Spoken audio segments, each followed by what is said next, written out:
Expiry से एक दिन पहले भारतीय बाजारों के अंदर जो तेजी का रुख बना था कल, वो आज भी कंटिन्यू होता हुआ दिखाई पड़ा। एक अच्छी तेजी मार्केट में आज भी देखने को मिल रही थी और लगातार दूसरा दिन जबकि मार्केट में तेजी थी। खरीदारी थी आज रियल स्टेट में, फार्मा में, सेलेक्टिव आईटी के अंदर जहां पर खरीदारी देखने को मिल रही थी। मेटल एक बढ़िया शॉर्ट कवरिंग यहां पर आते हुए दिखाई पड़ी और इंडेक्स के टॉप गेनर्स में आज जो मूव था वो मेजरली इन्हीं तीन सेक्टर्स की तरफ से आता हुआ दिखाई पड़ रहा था। Mid cap index, small cap index दोनों ही 1 से 1.5% की तेजी के साथ कामकाज करते हुए दिखाई पड़ रहे थे। रफली 600 अंकों की बढ़त सेंसेक्स में देखने को मिली, करीब 185 या 200 अंकों के आसपास का इजाफा निफ्टी में देखने को मिला। निफ्टी बैंक 450 अंक चले इस आज के सत्र में। इसके अलावा मिड कैप 450 अंक और स्मॉल कैप के अंदर भी करीब 1.5 से 2% के आसपास का उछाल बनता हुआ दिखाई पड़ा। अलग अलग सब सेक्टर्स में जो मूव था उसमें एक मूव अच्छा आता हुआ दिख रहा था आपको लिकर स्पेस में, जहां पर एक अच्छी खरीदारी थी। सीमेंट स्पेस में, जहां सेलेक्टिव सीमेंट के इंफ्रा स्पेस की जो कंपनियां थी, दिलीप बिल्डकॉन, सद्भाव, जीएमआर, ये सब वो नाम है जहां पर खरीदारी बनते हुए दिखाई पड़ रही थी। इसके अलावा बाइंग थी सेलेक्टिव सीमेंट स्पेस में, जहां पर कुछ खरीदारी बनते हुए दिखाई पड़ रही थी। तो ओवरऑल एक मूड माहौल बेहतर हुआ, सिचुएशन थोड़ी सी बेटर साइड पर आई और वो शेयर जो अब तक पार्टिसिपेट नहीं कर रहे थे वहां से एक बढ़िया मूव मार्केट्स में बनता हुआ दिखाई पड़ रहा था। तो लगातार दूसरा दिन है, लेकिन मार्केट्स में ये अनुमान भी था कि 16,900 के ऊपर अगर क्लोजिंग हो रही है बाजार की तो शायद एक बड़ी शॉर्ट कवरिंग ट्रिगर हो सकती है और एक शायद बड़ी गैप अप शुरुआत कल के सत्र के अंदर बनते हुए दिखाई पड़ सकती है। तो अलग अलग पैनल, अलग अलग जानकार, अलग अलग रुख रवैये के लिहाज से आप इस तरह की यहाँ पर रणनीति रख सकते हैं। चलिए अब शुरुआत करते हैं सवाल जवाब के सिलसिले की और पहला सवाल मुझे लग रहा है आज फिर नहीं दिखेगा। ओके, मैं डायरेक्टर साहब से रिक्वेस्ट करूंगा कि मुझे आज फिर वो सवाल भेज दें, क्योंकि लगातार चौथा दिन है मुझे सवाल दिख नहीं रहे हैं ये कौन कौन से सवाल हैं। खैर, लेकिन जो 2-3 चीज़ें जिनके ऊपर आपको नज़र रखनी होगी उसमें सबसे पहला जो मूव है वो रियल स्टेट स्पेस में एक ज़ोरदार तेज़ी के तौर पर देखने को मिला था। तो रियल स्टेट स्पेस के तमाम शेयरों पे आप नज़र रखें जहां पर एक बढ़िया मूवमेंट बनता हुआ दिखाई पड़ रहा था। दूसरा, अभी भी बहुत ही ज़्यादा अंडर पेनिट्रेशन है कई स्टॉक्स में जो कि मूव नहीं दिखा रहे हैं। हो सकता है वहाँ पर एक मूव आता हुआ दिखाई पड़े, आने वाले समय में उन पर नजर रखें। जैसे QSR स्पेस में एक बाइंग देखने को मिली 2 सत्रों में। फार्मा में बहुत अच्छे नाम थे जो कि वैल्यू में दिख रहे थे, वहाँ पर शायद एक मूव आता हुआ दिखाई पड़ेगा। अच्छा, कुछ सवाल मेरे पास आए हैं और शुरुआत कर लेता हूँ। सबसे पहला सवाल है नंदलाल अग्रवाल साहब का। उनके पास इंडिया बुल्स हाउसिंग फाइनेंस के शेयर हैं। नंदलाल साहब, आपने अभी इंडिया बुल्स हाउसिंग फाइनेंस में खरीदारी की है, ऑब्वियस ही बात है, ये सोच के खरीदारी की होगी मैनेजमेंट में बदलाव हुआ है। 2-3 चीज़ों का बस ध्यान रखिएगा। बहुत सारे जानकार ये मानते थे कि जिस दिन ब्लॉक हुआ है उस दिन खुलते ही खरीद लें उसको, बहुत बढ़िया तेज़ी आएगी। इसमें कोई दो राय नहीं, तेज़ी आएगी, लेकिन इतनी जल्दी आएगी, एक दिन में कभी कुछ नहीं होता। कोई भी सिचुएशन एक दिन में नहीं पलटती, समय लगता है पलटने में, पता एकदम से चलता है। तो बेटर यही है कि आपके पास हैं, आप बने रहें, क्योंकि मैनेजमेंट चेंज हुआ है। मैनेजमेंट चेंज एक बड़ा ट्रिगर तो है ही, साथ एक बड़ा ट्रिगर तब दिखेगा जब वो चेंज मैनेजमेंट जो होगा, नया मैनेजमेंट जो होगा, वो नंबर्स में इंप्रूवमेंट लाएगा। कैसे होगा ये सब कुछ, ऐसे समझिए। CG पावर में करीब 13 रुपये के दाम पर मैनेजमेंट चेंज हुआ था, प्रेफरेंशियल अलॉटमेंट पहली बार जब हुआ था तब। वहाँ से वो शेयर चलना शुरू हुआ और उसके बाद उसमें तेज़ी आई, लेकिन वो तेज़ी सिर्फ शॉर्ट लिव्ड थी। वो तेज़ी में कन्फर्मेशन तब हुआ जब पहले क्वार्टर के नंबर CG पावर ने दिए 26 रुपये पर, फिर दूसरे क्वार्टर के नंबर, फिर तीसरे क्वार्टर के नंबर, फिर चौथे क्वार्टर के नंबर, और हर क्वार्टर दर क्वार्टर इंप्रूवमेंट आना शुरू हुआ। तो इंडिया बुल्स हाउसिंग में मैनेजमेंट चेंज हो गया ये मान लिया, लेकिन जैसे जैसे इंप्रूवमेंट आएगा नंबर बाय नंबर, तब वो सिचुएशन और स्ट्रॉन्ग और कंक्लूसिव होती हुई दिखाई पड़ेगी। तब तक के लिए एटलीस्ट आप बने रहें जब तक पहले 2-3 क्वार्टर नंबर आपको ना दिख जाए। कंपनी सिचुएशन ठीक हो रही है तो ठीक होने का हिस्सा बने रही है, मोमेंटम मिलेगा तो आप शॉर्ट टर्म में वहाँ से भी निकल सकते हैं। ओके, IBDL 150 रुपये पर 7,511। जैन साहब का सवाल। जैन साहब, ये पहले भी आपने मुझसे शायद सवाल पूछा था कि 7,511 नंबर मुझे याद आ रहा है। एनीवेज, तब भी मेरा एक ही जवाब था और आज भी मेरा एक ही जवाब है कि अगर आपके दाम के नीचे आए तो आप और खरीदारी कर लें, अगर आपके दाम के नीचे नहीं आए आप वेट करें, अगर आपके पास समय है तो आप बने रहें। आज आपकी खरीदारी से 12 रुपये ऊपर है शेयर। थोड़े दिन पहले 185-190 का हाई भी बनाया था, फिर दोबारा वो हाई रिज्यूम कर लेगा। आप बने रहिए, कोई दिक्कत नहीं है। ओके, इसके अलावा एक सवाल, वर्लपूल और Hitachi which one is best among two, अगर आप पूछ रहे हैं यानी इन दोनों के बीच में, तो वर्लपूल ज़्यादा बेटर सिचुएशन में। प्रोडक्ट लाइन बड़ा है, ब्रांड ज़्यादा बड़ा है, प्लेज भी नहीं है जो हिताची के केस में है, और नंबर वाइज भी ज़्यादा बेटर सिचुएशन है। तो इन दोनों में ये ज़्यादा बेटर है। अच्छा, BSE लिमिटेड, इन्फोसिस 625 पे BSE और इन्फोसिस 1500 पे, दोनों में आप कुछ मत करिए, बने रहिए। अगर आपकी खरीदारी से नीचे दोनों मिलते हैं तो आप वहाँ पर ऐड कर सकते हैं। हाल की गिरावट के बावजूद भी आपकी खरीदारी से 4 गुना ऊपर है BSE और खरीदारी से करीब करीब 10 से 12% ऊपर है, यही 20% ऊपर है इन्फोसिस। तो आप बने रहिए दोनों में, अगर कहीं झटका दे नीचे का तो आप और ऐड कर सकते हैं। Cyient and India mart. दीपक साहब, साइंट की वैसे वैल्यू तो अच्छी है, लेकिन एक तरफा तेजी दिखाने के बाद है। दोनों में आप मीडियम टर्म बने रहिए, लॉन्ग टर्म नहीं, मीडियम टर्म बने रहिए, ठीक ठाक पैसा बने, निकल सकते हैं। इंडिया मार्ट के केस में बस एक ही मुझे कंसर्न दिखता है कि इसके पास होल्डको का सारा काम है, यानी होल्डिंग कंपनी है ये, खुद के कामकाज से ज़्यादा इसके पास इन्वेस्टमेंट की वैल्यूज़ हैं और वो कंपनी के पास प्रीमियम नहीं रहता है। मिसाल के तौर पे आप कोई भी होल्डको उठा लीजिए, होल्डको होती हैं होल्डिंग कंपनीज, जैसे एलम्बिक लिमिटेड, एलम्बिक फार्मा की होल्डिंग कंपनी है। आपको दिखेगा वो कि उसकी वैल्यू 1000 करोड़ है और एलम्बिक फार्मा 11,000 करोड़ वैल्यू है, तो इसीलिए अंडर वैल्यूड बोलते हैं उनको अलग अलग जानकार, क्योंकि वो इन्वेस्टमेंट की वैल्यू को उन्हें काटना होता है, 60% 70% इन्वेस्टमेंट वैल्यू घटाकर फिर आपको देखना होता है। तो इंडिया मार्ट का बेसिकली ज़्यादातर सभी स्टार्टअप्स के अंदर अलग अलग कंपनीज में इन्वेस्टमेंट है, जिसकी वजह से वो आपको फिर भी प्रीमियम पे दिखता है। तो इसलिए मीडियम टर्म में रखिए, तेज़ी मिले आप निकल भी सकते हैं। Okay, which strategy is good? Doing average in same demat account, doing average in other demat account, by passing first in first out. Malik साहब, मान लेते हैं आपके पास TCS है और आपने 3200 पे खरीदारी की थी, नहीं 4200 पे खरीदारी की थी हाई पर, और TCS नीचे आ जाता है, से 3600 आ गया, तो आप यहाँ एवरेज करते रहिए, धीरे धीरे धीरे धीरे एवरेज करते रहिए। ऊपर जाता है TCS, रुक जाइए, वेट करिए। आपकी लिस्ट कोई एक शेयर की तो होगी नहीं, ऑब्वियसली बात है, आपने 10 शेयर निकाल रखे होंगे या 20 शेयर निकाल रखे होंगे, तो 10 और 20 शेयरों को आप रखिए अपनी लिस्ट में। एक शेयर का अगर एवरेज करते करते दाम नीचे आ गया या आपकी खरीदारी से ऊपर चला गया तो वेट कर लीजिए, हट जाइए, दूसरे पे आ जाइए, उसको देखिए, उसको एवरेज करिए, उसी क्वालिटी का जो दूसरा हो। वो अगर नीचे आ रहा है, एवरेज हो रहा है, ठीक है, नहीं आ रहा है, छोड़ दीजिए, तीसरे पे आइए, ऐसे करके एवरेज करिए। हमेशा एट अ टाइम सारे शेयर कभी हाई नहीं बनाते हैं।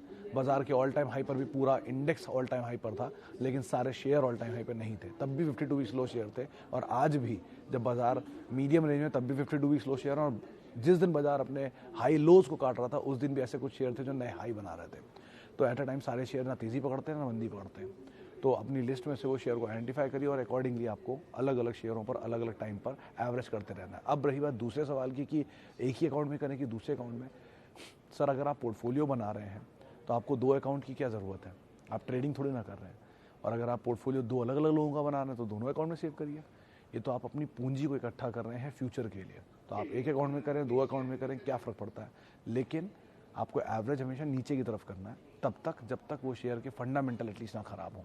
मिसाल के तौर पे TCS, Asian Paint, Pidilite, HUL, ऐसी कंपनियां इधर फ्रंट लाइन में, या ओरेकल या टेक महिंद्रा, HCL और Mindtree, L&T Infotech, L&T tech, in mid cap, इस तरह की कंपनियां नीचे मिलती हैं तो उनको आप आराम से एवरेज करिए, बट एवरेज एक रीजनेबल गैप पे करिएगा। ऐसा नहीं कि 2-2 रुपये नीचे एवरेज कर रहे हैं 5-5 हज़ार के शेयर में, तो आप बहुत एवरेज करते चले जाएंगे।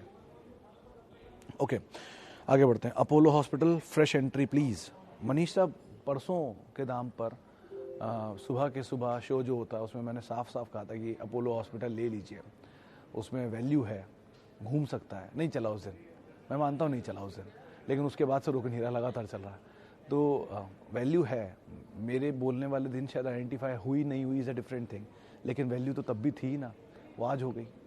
तो बेटर ये है कि अच्छी कंपनी है, हायर लेवल से 20% नीचे मिल रही थी, थोड़ा थोड़ा ऐड कर लीजिए, अभी भी ऐड कर लीजिए, 1-2 शेयर 5 शेयर। नीचे झटका खाएगा ऐसा तो है नहीं, बाजार में कोई वापस गुलजार हो गया सब कुछ और बाजार तेज़ी भी पकड़े रहेगा अब यहाँ से, फिर 1-2 दिन में झटका नीचे का मार ही देगा। और अगर नहीं भी मारा तो अपोलो मार देगा, अपोलो ने नहीं मारा तो कोई और अच्छा शेयर मार देगा। तो ऐसे शेयर को आइडेंटिफाई करके रखिए, उनको आप उस दिन मत सोचिए कि मैं आज ही ले लूँगा, या अब जिस दिन बाजार गिरेगा मैं उस दिन लिस्ट बनाऊंगा, ऐसा नहीं होता। आप लिस्ट पहले से बना के रखते हैं, वो लिस्ट आप नहीं आइडेंटिफाई करते कि ये लिस्ट है, मेरी चेकलिस्ट है 10 शेयर की, 20 शेयर की, 50 शेयर की। जिस दिन बाजार टूटेगा मैं इनको भाव देख लेता हूँ, आपकी पहली खरीद से उतना उतना डिफरेंस मिलता जा रहा है, मैं लेता जा रहा हूँ। तो ऐसे आप सूची बनाइए और बेस्ट टाइम मिले तो आप ले लीजिए। Okay, best mid cap stock to buy as value buy. Agarwal साहब, थोड़ा डिफ़िकल्ट सवाल है। बहुत स्टॉक हैं जिनमें वैल्यू दिखती है, वैल्यू बहुत ही सब्जेक्टिव टर्म है। मिसाल के तौर पे गंगा जी के किनारे खड़े होकर पानी की बोतल की कोई वैल्यू नहीं है, लेकिन जैसलमेर में खड़े हुए पानी की बोतल बहुत वैल्यू है। तो वैल्यू ऐसे डिफाइन होती है, किसी की नज़रों में कुछ वैल्यू, किसी की नज़रों में कुछ वैल्यू। मेरा विज़न क्या उसकी वैल्यू और आपका विज़न क्या उसकी वैल्यू। तो बेटर ऐसा समझ लीजिए कि कुछ कंपनियां जो अच्छी हैं, मैं उनके नाम ले लेता हूं, वैल्यू आप अपने हिसाब से तलाश लीजिएगा उनकी ग्रोथ के हिसाब से। 3 सेक्टर के ऊपर मेरे को हमेशा लगता है कि बाज़ार में तेज़ी रहेगी। पहला रहता है फूड एंड कंजम्पशन, जिसमें आते हैं जुबिलेंट फूड, सबसे बढ़िया प्लेयर है QSR में। जिसमें आता है liquor, United Spirits, Radico Khaitan, United Breweries, 3 नाम। जिसमें वेंकीज, चौथा नाम। ये कुछ ऐसे नाम हैं जो कि अच्छे हैं इस स्पेस में। तो ये सबसे बढ़िया सेक्टर मुझे लगता है। कंजम्पशन ड्रिवन हमारी बहुत अच्छी डिमांड है, 140 करोड़ की आबादी है, खाते पीते रहते हैं हम लोग, आदत है हमारी, तो उस हिसाब से बढ़िया ग्रोथ है। दूसरा आता है hospitals and health care. Obvious बात है, इतना खाएंगे तो तबीयत तो ही ख़राब होनी है, ओबेसिटी बढ़ी रही है, लाइफस्टाइल डिजीजेस बढ़ गए हैं। तो हॉस्पिटल में अपोलो हॉस्पिटल, फोर्टिस, मैक्स, 3 बड़े नाम है, लेकिन मैं अपोलो हॉस्पिटल ही हमेशा बोलता हूँ क्योंकि बाकी 2 बहुत महंगे हैं वैल्यू वाइज। उसके अलावा फार्मा, फाइज़र सबसे बड़ा नाम, फार्मा की सबसे बड़ी giant. Second Sun Pharma, doctor Reddy's, Divi's lab, Aurobindo, Lupin, ये 6 नाम आप सिंजीन इवन, ये कुछ नाम हैं जिनको आप देख सकते हैं फार्मा में। फिर हम आते हैं तीसरी की तरफ जो है इंश्योरेंस। ऑब्वियसली बात है कि affordability wise hospitality, hospitals and pharmaceutical is not as easy to manage, तो इसलिए उसको लिए चाहिए होता है इंश्योरेंस। तो आप आते हो हेल्थ इंश्योरेंस पे, एक ही कंपनी है स्टार लाइफ, लेकिन वो बहुत महंगा IPO, तो उसको छोड़ देते हैं। लाइफ इंश्योरेंस पे आते हो तो उसमें बसती है HDFC life, ICICI Prudential, SBI life. इन 3 नाम को आप ध्यान रखिए। तो ये 3 सेक्टर मुझे लगता है तेज है। Individual stock wise Tata communication, India bulls real estate, JK cement, ऐसे नाम मैं कई बार ले चुका हूँ, फिर से एक बार दोहरा रहा हूँ। इतनी बड़ी सूची आपको बता दी है, आप अपनी कैपेसिटीज़ के हिसाब से, अपने इंडिविजुअल ओपिनियन के हिसाब से और आपकी वैल्यू के आइडेंटिफिकेशन के हिसाब से आप पोजीशन ले सकते हैं। ओके, आगे बढ़ते हैं, बहुत सारा ज़्यादा टाइम हो गया। नायका फ्यूचर ग्रोथ, बलरामपुर चीनी, मिश्रा साहब, दोनों कंपनियों में एक बड़ा इंटरेस्टिंग चीज़ है। बलरामपुर चीनी पहले मैं लूँगा। बलरामपुर चीनी के केस में हमेशा के जब भी कभी तेज़ी आती है, ये शेयर तेज़ी पकड़ता है तब ये कैश में होता है, लेकिन जैसी तेज़ी आ जाती है ये फ्यूचर में आता है, फिर टूटने लगता है। आप चीनी की साइकिल देखिएगा पूरे सेक्टर की, चाहे आप धामपुर देखें, बलरामपुर देखें, द्वारका देखें, रेणुका देखें। रेणुका को इसलिए छोड़ देता हूँ बार बार क्योंकि रेणुका में मैनेजमेंट चेंज हुआ है, लेकिन बाकियों में नहीं हुआ है। तो बाकी 3 के चार्ट देखिएगा, वो साइक्लिकल चलते हैं। मिसाल के तौर पर बलरामपुर चीनी 2 डिजिट में आता है, फिर तेज़ी आकर 400-300 रुपये जाता है। जब 2 डिजिट में आता है तो सबसे गंदे सिनेरियो में इंडस्ट्री होती है, लोन, ट्रबल, दिक्कतें। लेकिन जब 300 रुपये में आता है तब स्टोरी होती है इथेनॉल, इंटरनेशनल प्राइसेस, ये सब तेज़ी, तो वो एग्जिट होता है, और जब बैड टाइम होता है तो वो एंट्री होती है। तो ये शुगर की साइकिल होती है। अब आप साइकिल किस हिस्से में डिपेंड करता है उसके ऊपर। दूसरा F&O में आ रहा है तो थोड़ी शॉर्टिंग भी बनेगी। तो ये 2 चीज़ों का आप ध्यान रखिएगा। इस महीने के एंड से बलरामपुर चीनी फ्यूचर में आ रहा है। दूसरा नाम आपने लिया नायका का। सर एक बहुत छोटा सा कंसर्न है मेरा, मैं गलत होऊंगा पूरी तरह से, मैं जानता हूँ। 1 करोड़ रुपए प्रॉफिट एक क्वार्टर में कंपनी कमाती है, 1 साल में 4 करोड़, इस हिसाब से डबल कर देता हूँ, 8 करोड़ और डबल कर देता हूँ, 16 करोड़ और डबल कर देता हूँ, 32 करोड़ का प्रॉफिट अगर कंपनी साल में कमाती, तो भी क्या ये डिजर्व करती है 1 लाख करोड़ की मार्केट कैप? नहीं, इससे कहीं ज़्यादा कैश और बड़ी बड़ी कंपनियां प्रॉफिट में कमाती हैं, वो भी नहीं। तो इसकी तो बहुत मुश्किल है।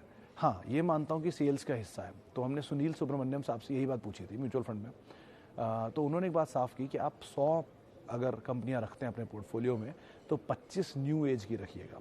वो 25 न्यू एज कोई भी हो सकती है, चाहे वो नायका हो सकती है, चाहे वो पेटीएम हो सकती है, चाहे वो जोमैटो हो सकती है। तो उस तरह की कोई न्यू एज की कंपनी रखिएगा, लेकिन 75 ट्रेडिशनल रखिएगा। उसकी वजह है कि उन्होंने हर तरह के ऑल वेदर देखे हुए हैं।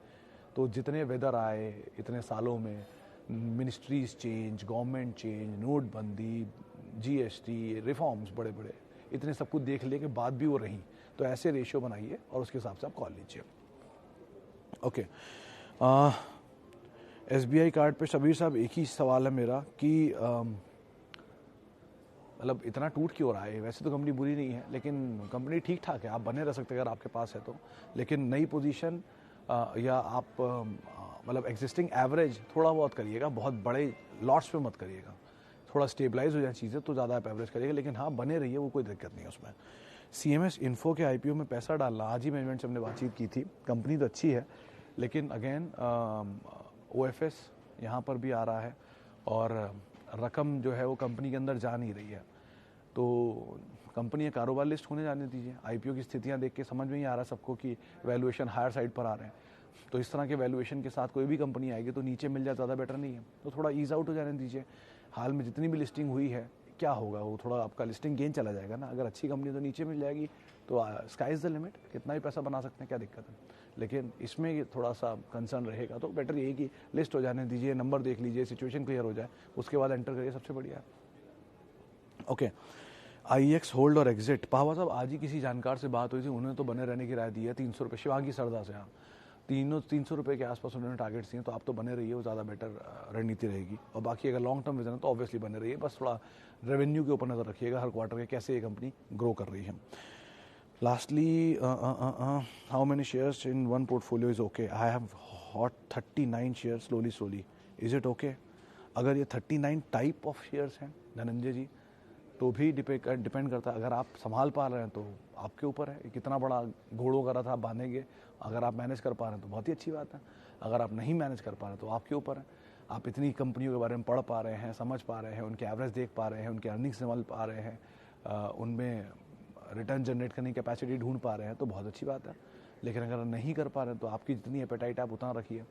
कुछ लोगों को तो मैंने 4 शेयरों में ही काम करते देखा है, कुछ लोगों को मैंने 40 शेयरों में भी देखा है, तो वो तो उनकी एपेटाइट पे डिपेंड करता है, वो कितना अपना पोर्टफोलियो बड़ा करना चाहते हैं। परिवार का हिस्सा है, जितना बड़ा परिवार आप संभाल पाए उतना बढ़िया परिवार आप रखिए अपने पास। जॉइंट फैमिली रखना चाहें वो, न्यूक्लियर रखना चाहें वो, तो आपकी कॉल है। लेकिन हाँ, आप जो भी रखिए, चाहे 4 रखिए चाहे 40 रखिए, क्वालिटी रखिए, ताकि किसी बड़े फॉल में जब बाजार बिल्कुल ब्लड बाथ पे आए, जो अभी तक आया नहीं है, बिलीव मी आया नहीं है, जिस दिन वो ब्लड बाथ पर आए उस दिन आपको हैरत ना हो, उल्टा आप मौके की तरह देखें। ऐसे शेयर रखिए, वो ज़्यादा बेटर रहेगा। चलिए, फिलहाल अब इतने ही सवालों को मैं शामिल करूंगा। माफ़ी उन सभी लोगों से जिनसे आज हम बातचीत नहीं कर पाए, और बहुत बहुत शुक्रिया उन सभी लोगों का जिन्होंने हमसे सवाल पूछे। और कल एक्सपायरी का दिन है, ज़रा ध्यान संभल कर ट्रेड करिएगा अगर आप ट्रेड करते हैं तो। और बढ़िया मौके अभी भी शेयरों में है, तो आराम से इन्वेस्ट करिए, कहीं बाजार भागा नहीं जा रहा है। ठीक है, आप मेरे साथ जुड़ सकते हैं, @सुमित रिसर्च मेरा ट्विटर हैंडल है। नमस्कार।